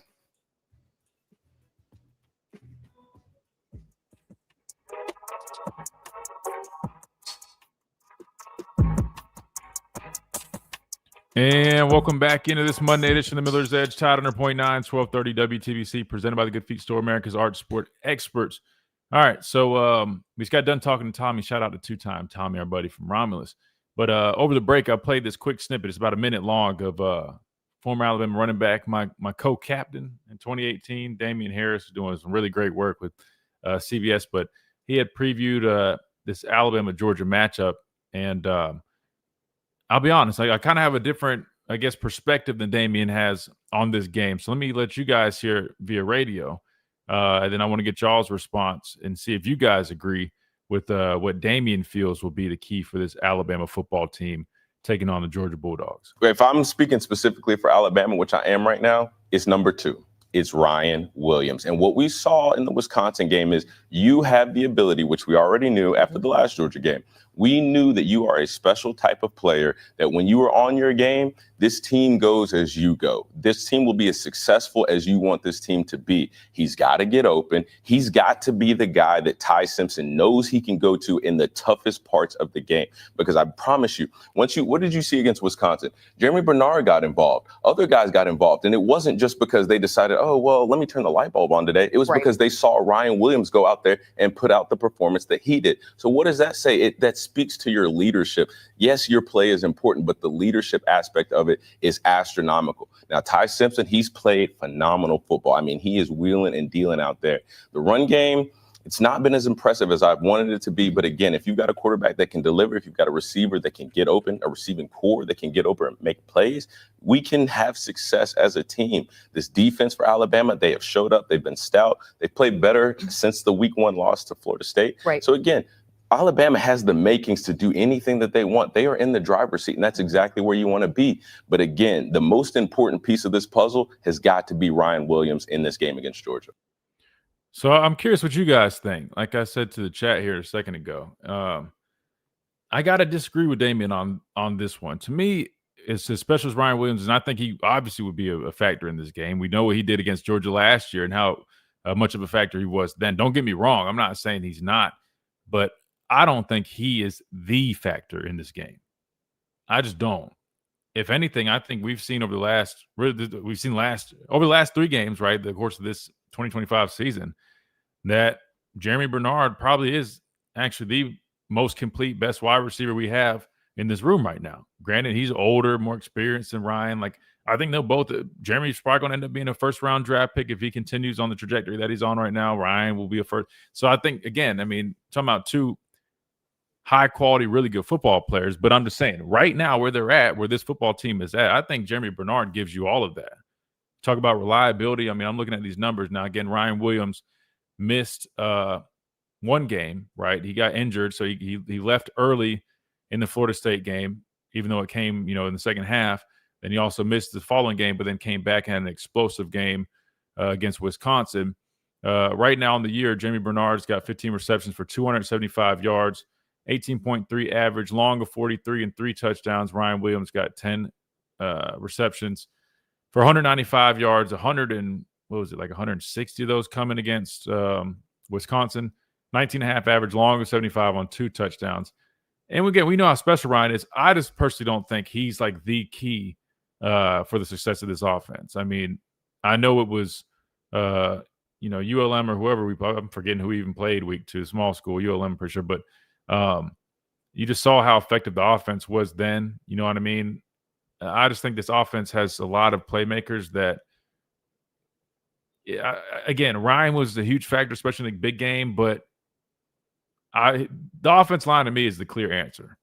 So that's where I disagree. I think I literally think if you took Ryan Williams out of this game, but you gave us our best performance by our offensive line, I think we have a great chance to win this football game.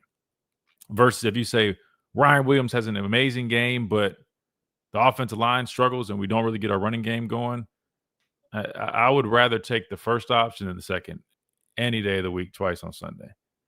And then I'm surprised as a running back, I'm surprised he's not too concerned by the running game. Because, I mean, I don't know. I think it's definitely something you got to clean up. And I was giving the example for me, like as a defender, right? If I'm playing against a football team that's one-dimensional, and I know they just like to throw the football around, I'm telling you right now, as an edge rusher, I'm pinning my ears back and I'm getting after the quarterback. Like, I'm going. It makes my job like I'm just in that mode, right? So that means I'm already geared up to rush the quarterback. I'm going to have my best get off. I'm going to put stress on that tackle because I'm flying upfield versus if I'm playing a team that I know, right, is balanced, can run the football and wants to also run the football, it makes my job, it slows me down as a rusher. You see what I'm saying? So there's so many factors that go in, like running the ball and like the power of being balanced. When I say it keeps the defense true and honest, that means you don't just have guys flying upfield already trying to tee off on the quarterback, right? That means the secondary, right? They can't just bail out and then take away all the deep threats and really minimize the passing. Like they have to say, like Bray talks about coming up and run support. Like when those when the defenders know that they have to respect the running game, it slows them down a little bit. Safeties can't just go bailing out because they know I might have to come run down and provide support, right? Out of the corners, you know what I mean? Like they might have to go attack that receiver and provide support. That's why I think you can't underestimate the power of having a running game, especially when you start playing these good teams. So I just thought that was interesting. I know Damian brought that up, or I just happened to see that when I was on the little article about Jeremy Bernard, which I'll mention that real quick because that's what I wanted to hit. We talk about seeing a shift in Kalen DeBoer since week one, and this is what Jeremy Bernard had to say on the next round. He said he's more fired up. I mean, he just knows what's at stake. Coach DeBoer is a very, very nice guy and a guy that doesn't really like to raise his voice and get loud and yell at people. That had to change real quick. He learned that. He understood that. He knows that he has to have a different mentality coaching the SEC and coaching guys here at Alabama. Something we've been saying here on this show for, I guess, since last year, right?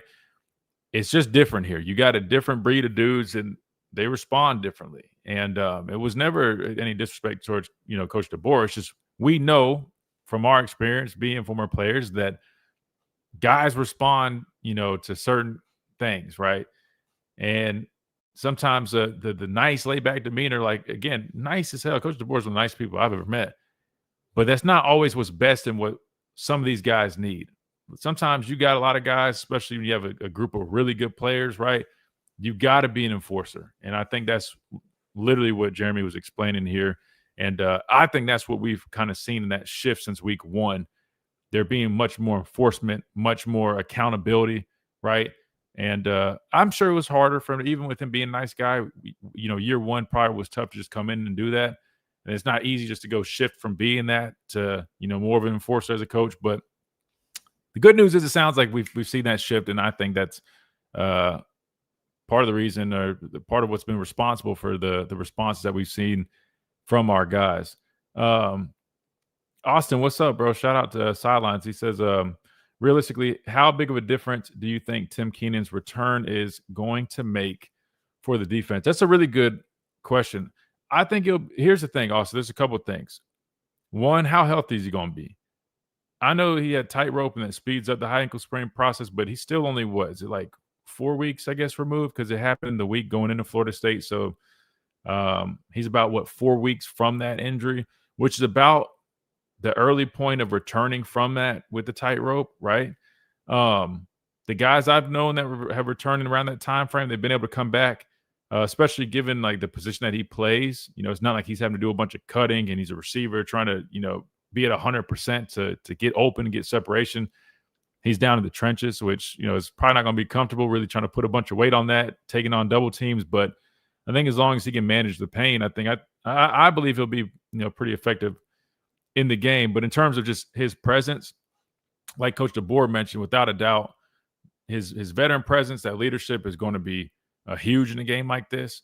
But I think in terms of what he can do and provide just as a player being back, I think it's big because you've been working with, some really young guys in the middle. And we talk about establishing the line of scrimmage and playing physical up front in this football game is going to be critical.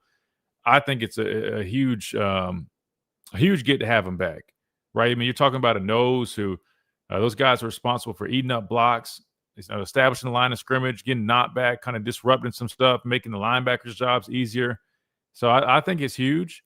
I mean, we all know Tim, and he's not like some, dominant pass rush threat. I mean, he can provide some rush in his way, right? Being a bigger guy, but I think the biggest thing is helping stop in the running game, which I think will be important, right? Because I truly believe, even though Georgia's very balanced and we see them do a lot of perimeter stuff, screen game, throwing the football, but knowing how they're probably going to watch Florida State and understand that running the football gives them a chance, it's going to be key to have a guy like that, especially in the middle of your defense on the defensive line, helping establish the line of scrimmage, right? Getting that knockback, playing physical, and freeing up those backers. So, Austin, I think it'll be a big get to have him back.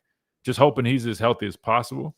And I'm not saying it's like, if in my mind, changing how I feel like we perform as a whole defense type of impact, but I do think it will be a pretty sound impact. But I will say, man, shout out to is it Landon or London Simmons? But shout out to him, man, the true freshman who's stepped up and played some good football, man, especially for a guy that wasn't probably expected to contribute at all at this point in his career, his very young career. He's done a nice job. So that'll be nice, too. Now you're not fully relying on a true freshman in this Georgia game. You got Tim back, but you also know this guy has got some valuable experience that he can work in there as well. James Smith has looked good. Granted, he's a D tackle, but still, they work together, right? He's been playing a lot better the last couple of weeks. So I think Tim only just adds to that group. It adds to a group that has been on the right track. And I think it just helps everybody out up front, the whole front seven. So really good question. All right, let's hit this. Let's hit this next timeout. When we come back, we keep on rolling. We got Kirby potted up. He spoke very highly of Ty Simpson. Previewed a little bit of this game, so we'll hear from him. And if we got some time, we'll hear from Kane Womack at least, and hopefully Ryan Grubb as well when we come back right here on the Miller's Edge, Tide 100.9, 1230, WTBC.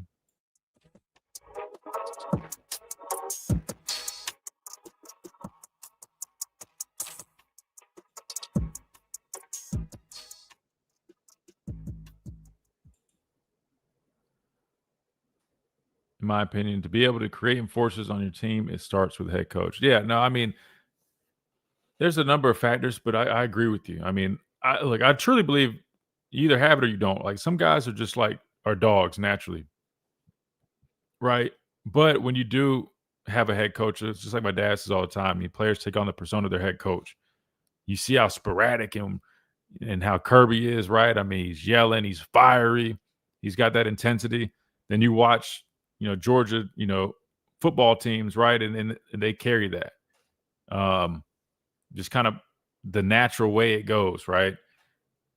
With all due respect, I do feel like maybe Coach DeBoer's, I guess, kind of laid back demeanor initially.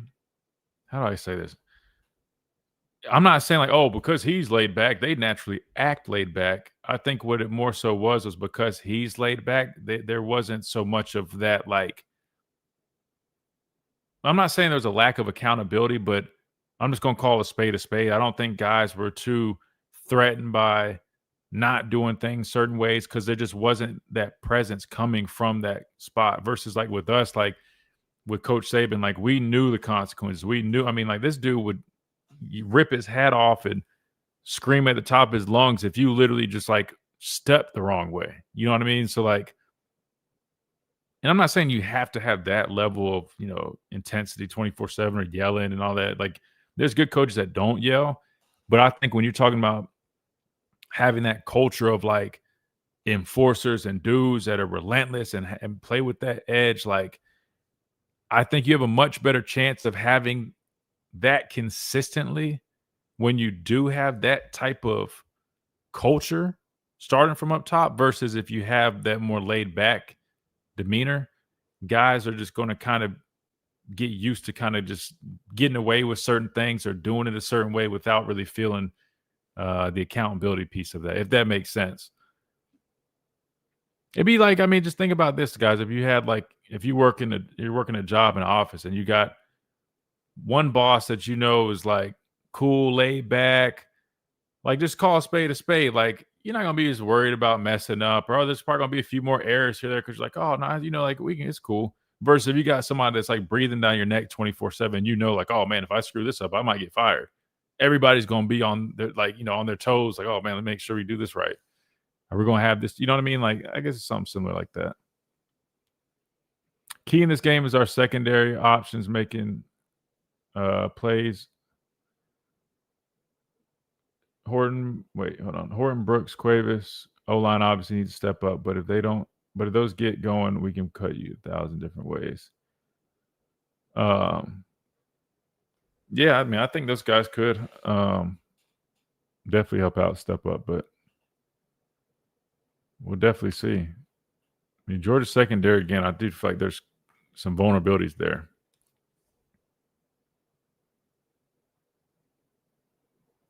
Definitely think there's some vulnerabilities there.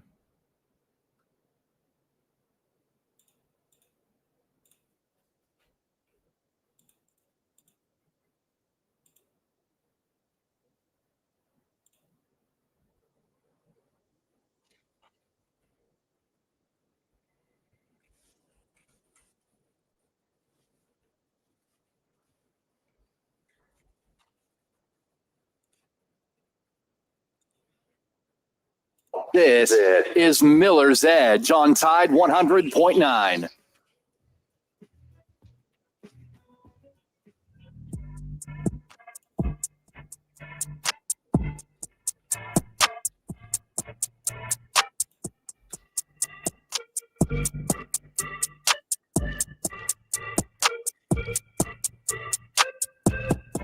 And welcome back into this Monday edition of Miller's Edge, Tide 100.9, 1230 WTBC. We're doing a really early preview of Georgia. Again, Alabama traveling to Athens this weekend, taking on the Bulldogs, top-ranked team, and a chance for Alabama to reestablish themselves, kind of put that week one loss to Florida State really behind them and march ahead, which I would imagine, man. You beat Georgia, who comes in the latest AP poll.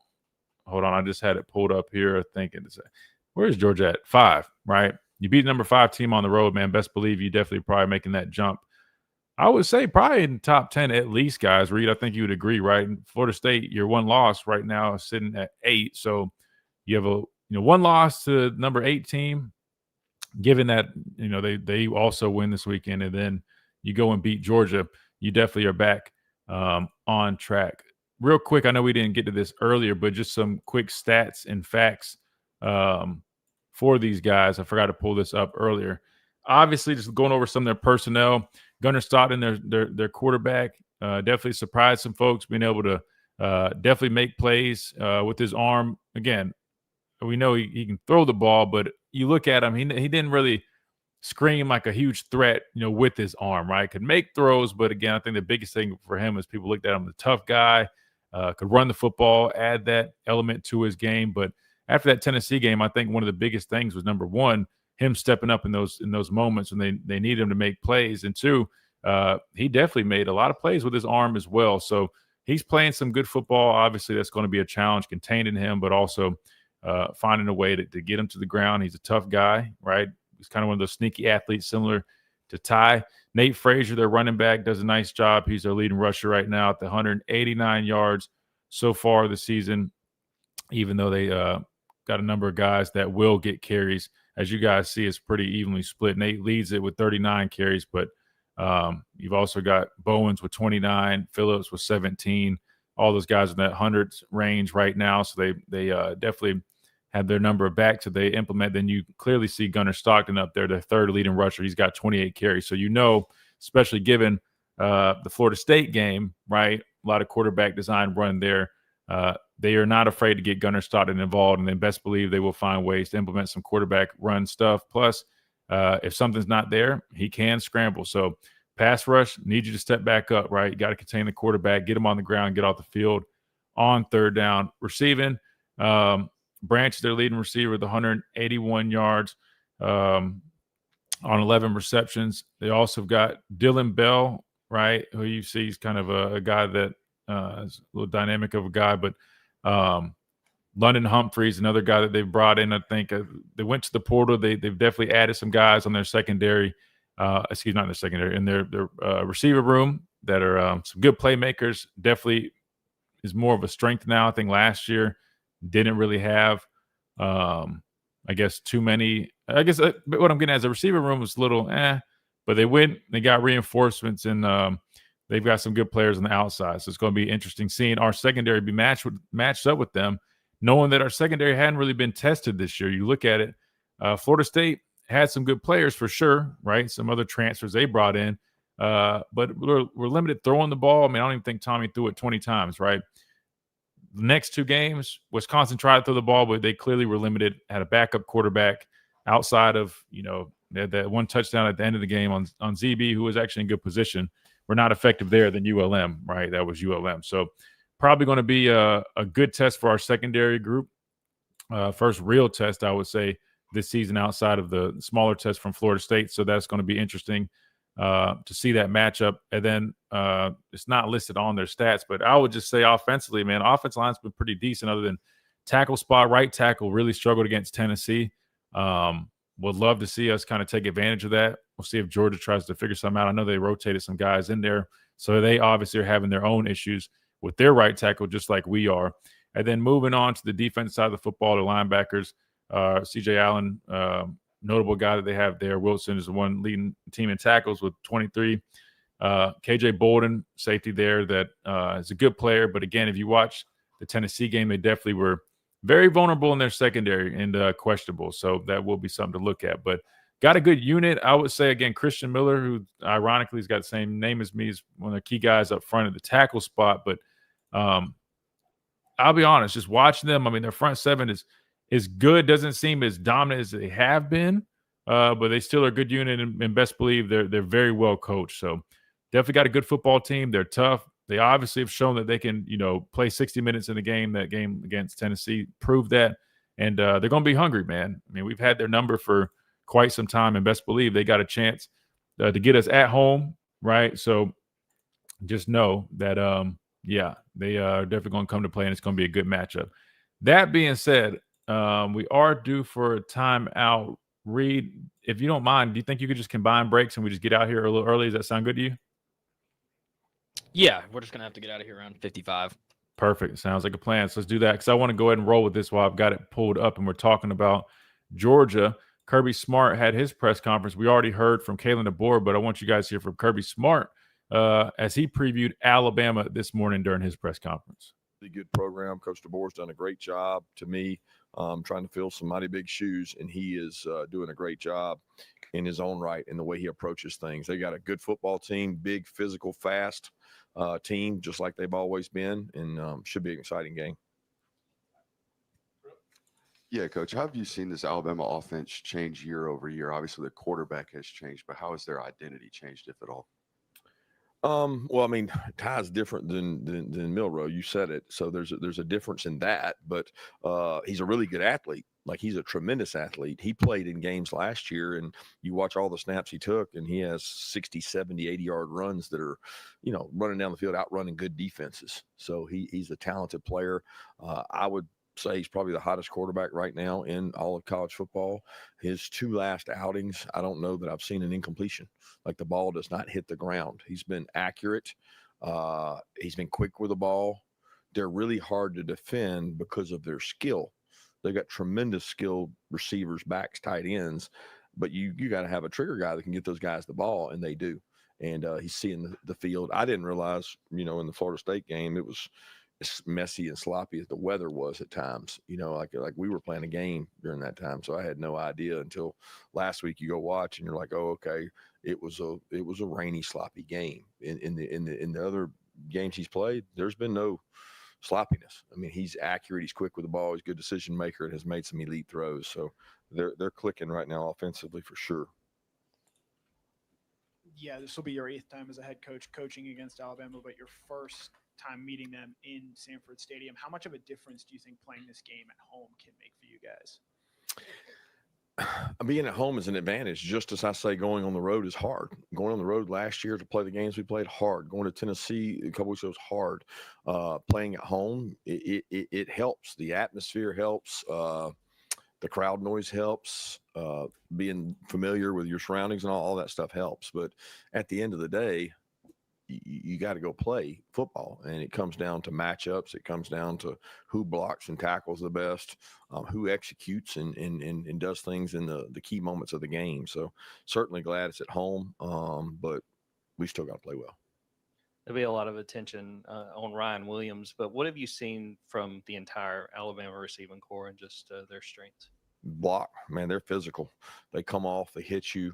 You've seen them on tape go vertical, make vertical plays. Obviously, the talent Ryan has, but there's a lot of people that focus on him and try to take him out of the game. And, the Bernard kid has been incredible. I feel like he's been there forever, and he's only been there in his second year. He came with those guys. He is the catalyst to that offense because he does so much. He is similar to Dylan Bell, but they use him as a back. They use him as a point of attack blocker, reverse guy, gadget guy, vertical guy, deep routes. I mean, he's a complete player, and he's really physical. And I have a lot of respect for the way he plays. But all their wideouts are playing at a high level right now because the quarterback is. And when your quarterback's throwing and catching and throwing the ball well, and they're catching the ball well, it's hard because they don't just do one thing. They have very multiple schemes. Kirby, on the home atmosphere, I know the athletic department has done some tangible things to try and improve the atmosphere over the years. How do you think it is a much tougher place to play than it used to be? I don't know what it's hard to what you referenced there. I mean, the toughest place to play is where the best players are. So, when you have really good teams, they're hard to play against. I don't know that the atmosphere alone makes it that way. I mean, I've played in some. There's a point of no return, like A&M. It's really loud. I played when I coached there. When I coached at Alabama, Auburn, one of the hardest places. Tennessee, one of the hardest places. I mean, they're all hard. LSU, they're all really hard to play in, and I think ours fits in that same category of hard to play in. But it's what you're playing against that makes the difference. I don't like making it about the athletic department and what kind of atmosphere they create. The fans create the atmosphere, not the athletic department. And our fans have done a great job of giving us a competitive home field advantage that is equal to other places in the SEC. Yeah, now that you've had some time to look at the film and sit on it, what kind of were your biggest takeaways from what the offense was able to do against Tennessee, and what were some of the areas y'all try to focus on into the bye week to build on a performance like that on the road? Like you said. Yeah, we're trying to get better at everything. I can't sit here and tell you there's one area of okay, we got to do this, got to do this. We got to score touchdowns in the red area. We got to be able to run the ball efficiently. We got to be able to play action. Got to be able to drop back. Got to be able to perimeter block. I mean, there's nothing that didn't need work coming out of the Tennessee game. We didn't go back and say, man, we're really good at this. Let's put this on the back burner and let's go work on these other areas. We work on everything every day because we need everything every day. So the days we worked last week, 3 or 4 days we worked, we targeted different areas and tried to get better at them. All right. So that was a little bit of what Kirby Smart had to say going in this matchup, obviously. Looking ahead to Alabama, had a lot of high praise for quarterback Ty Simpson. Said he's arguably the hottest quarterback in college football right now. A lot of praise for the receiver room and what those guys have shown throughout the early parts of this season. So definitely some interesting stuff there from Kirby Smart, and talking about their atmosphere there. I played at Georgia in 2015, and it was interesting atmosphere. I'll be honest with you, I don't think I would compare it to the likes of Tennessee, LSU, or even A&M, like he mentioned. It didn't have that type of loud, crazy atmosphere, if I'm being completely honest. But they also weren't what they are now. So very interesting to see what it's going to be, because I'll be honest, that was the last time that Alabama has played Georgia. And that was a messy one. I don't know if you guys remember, but it's raining really hard, and it was a fun game, though. It definitely was a fun game. But I'm curious about the atmosphere, if it will be a little bit better, because back then in 15 it was okay, but I don't know. Again, they weren't what they are now. That being said, as we kind of close things down, we only got a couple minutes left here on the show. There is some breaking news totally outside of football. I'll say that. I guess go ahead and just say that now as we close things out. Saw somebody in the chat say this, and it indeed actually is true. Allegedly, according to these reports, Auburn head basketball coach Bruce Pearl, is expected to retire as the coach there at Auburn, and his son Steven is expected to take over. So I don't know if you guys had already saw that or if that's news to you, but definitely was news to me. Bruce Pearl had been Auburn's coach since 2014, leading them to a 32-6 overall record and 15-3 mark in conference play last season. They also won the SEC regular season title and reached the Final Four before falling to Florida. So interesting stuff there. I wonder if there's more to it. I don't know why. I guess he decided to step down. Kind of, I don't know. Shocking to me, but I guess there's some breaking news, even though we definitely are Alabama fans on this side, but I guess it affects us too. Those are our rivals. So there's that. That being said, appreciate everybody per usual. Appreciate Chase and Reed behind the glass, all our listeners via Tide 100.9 on the app, the dial, all our listeners here on YouTube. Appreciate you guys. If you guys haven't, man, before you guys head out, drop us a like. That always helps us out. It's completely free, man. And subscribe if you haven't. And all our Facebook listeners on Tide 100.9 as well. Again, this was our very early preview of the Georgia-Alabama matchup. Stay tuned throughout the week. We will have guests. We will do a much deeper dive. We'll talk about it. We'll get you guys ready for this matchup as we keep on rolling right here on the Miller's Edge. Tide 100.9, 1230 WTBC, presented by the Good Feet Store, America's Arch Sport experts. Hope you guys have a great rest of y'all's day. Up next, you got Wyatt Fulton right here, Tide 100.9, 1230 WTBC.